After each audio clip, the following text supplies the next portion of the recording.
Hello, YouTubers. I'm not an expert, and today we're going to talk about a little woodworking project, a Moxon Vise. What's a Moxon Vise? Well, a Moxon Vise is an add-on vise for your workbench that lets you hold wood vertically. Okay, it has a couple screws in the front. Okay. And let's see, doing this all one-handed. You take your board, you clamp it in there. Hold on a second. Okay, and you adjust both screws till it's clamped well. But what it does is it brings it up about 6 inches above your workbench, makes it a little easier to work on, but also lets you hold vertical stuff in front of your workbench. So I made this not based on any particular plans, because there are a lot of designs out there. They're all basically the same. But what I saw, if we look at the screws we have here, Taylor Toolworks had a video out that said,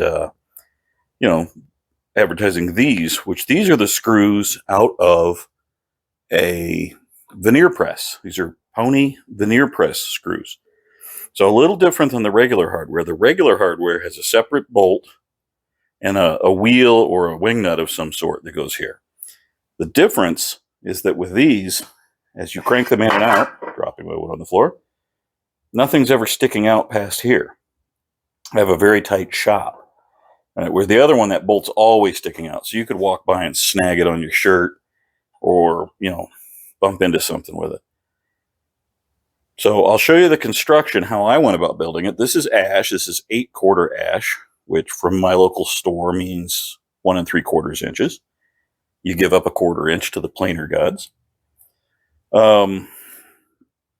It did have to have some spacers here. You can see without the spacers, basically the paddle here will rub against the wood. The wood can rack a little bit. Okay. So I've got a piece 24 inches long, drilled a couple holes in it.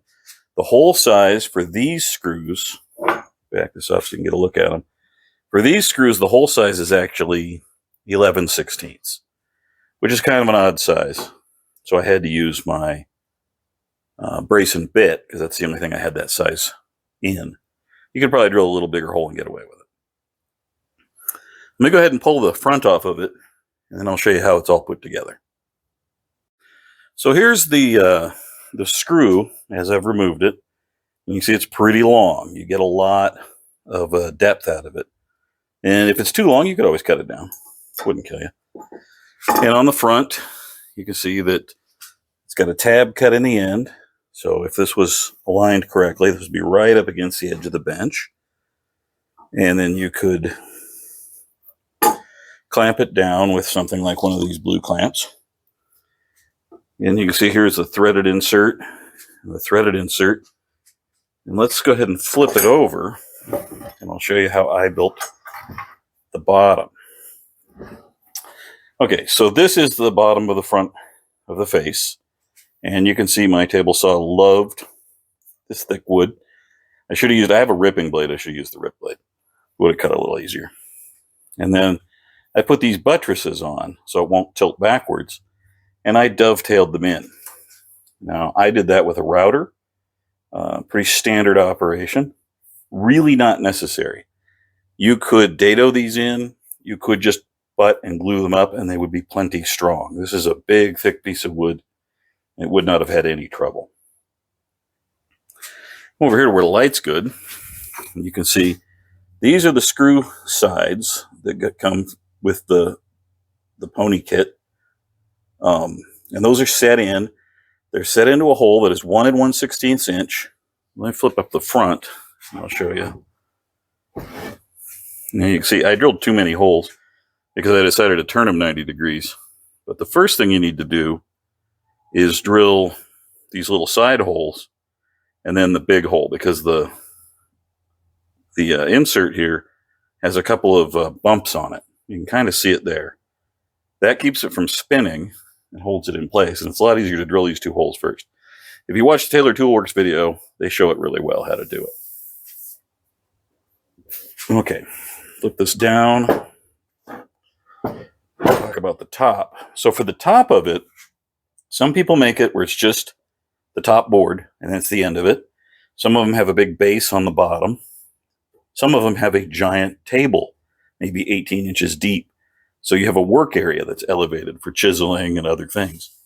I decided to kind of split the difference, and I made mine 6 inches deep. I think it worked out pretty good that way. So not a whole lot more to talk about. If you're interested in making a Moxon Vise, that Taylor Tool Works kit, I'll put a link to it. It's not really a kit. They just sell the screws, the veneer press screws. These jobbers. And that was very easy to do. They also have more traditional kits with the big threaded rod and a wheel, or maybe a wing nut. You got some choices. It's an easy project, and it does really give you a great way of clamping a board vertically, like this basically, so that you could work on it. That's all I got for right now. We'll catch you later.